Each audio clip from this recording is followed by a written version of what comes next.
मित्रों, हम सबके कुछ सपने होते हैं जिन्हें साकार करने के लिए हम कोई कसर बाकी नहीं रख छोड़ते। हम जैसे जैसे अपने लक्ष्य को पाने के लिए आगे बढ़ते हैं, हमारे प्रयास और अधिक तेज हो जाते हैं।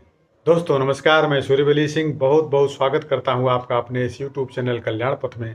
आपको वीडियो अगर पसंद आए तो लाइक अवश्य करें, क्योंकि लाइक करने से आपका कुछ नहीं जाता, लेकिन इससे मेरी एनर्जी बढ़ जाती है।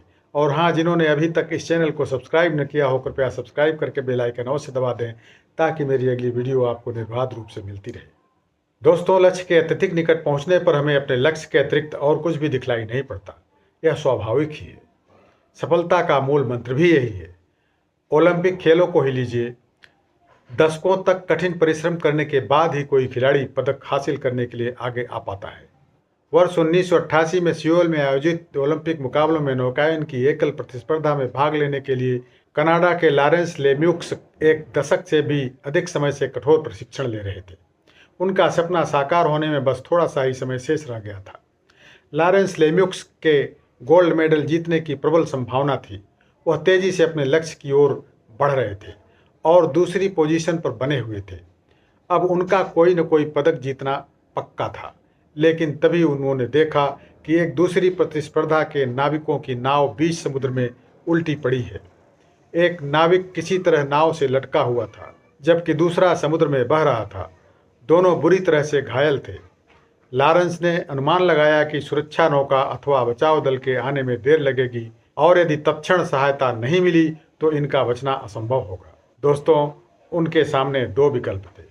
पहला विकल्प था इस दुर्घटनाग्रस्त नाव के चालकों को नज़रअंदाज करके अपना पूरा ध्यान केवल अपने लक्ष्य को पाने के लिए अपनी नौका और रेस पर केंद्रित करना, और दूसरा विकल्प था दुर्घटनाग्रस्त नाव के चालकों की मदद करना। लॉरेंस लेम्युक्स ने बिना किसी हिचकिचाहट के फौरन अपनी नाव उस दिशा में मोड़ दी जिधर उल्टी हुई दुर्घटनाग्रस्त नाव समुद्र की विकराल लहरों में हिचकोले खा रही थी। लेम्युक्स ने बिना देर किए दोनों घायल नाविकों को एक एक करके अपनी नाव में खींच लिया और तब तक वहीं इंतजार किया जब तक कि कोरिया की नौसेना आकर उन्हें सुरक्षित निकाल नहीं ले गई। दोस्तों, प्रश्न उठता है कि लॉरेंस लेम्युक्स ने अपने जीवन की एकमात्र महान उपलब्धि को अपने हाथ से यूं ही क्यों फिसल जाने दिया। वास्तव में लॉरेंस लेम्युक्स के जीवन मूल्य इस तथ्य पर निर्भर नहीं थे कि वे विजेता होने के लिए किसी भी कीमत पर ओलंपिक मेडल प्राप्त करना ही एकमात्र विकल्प है।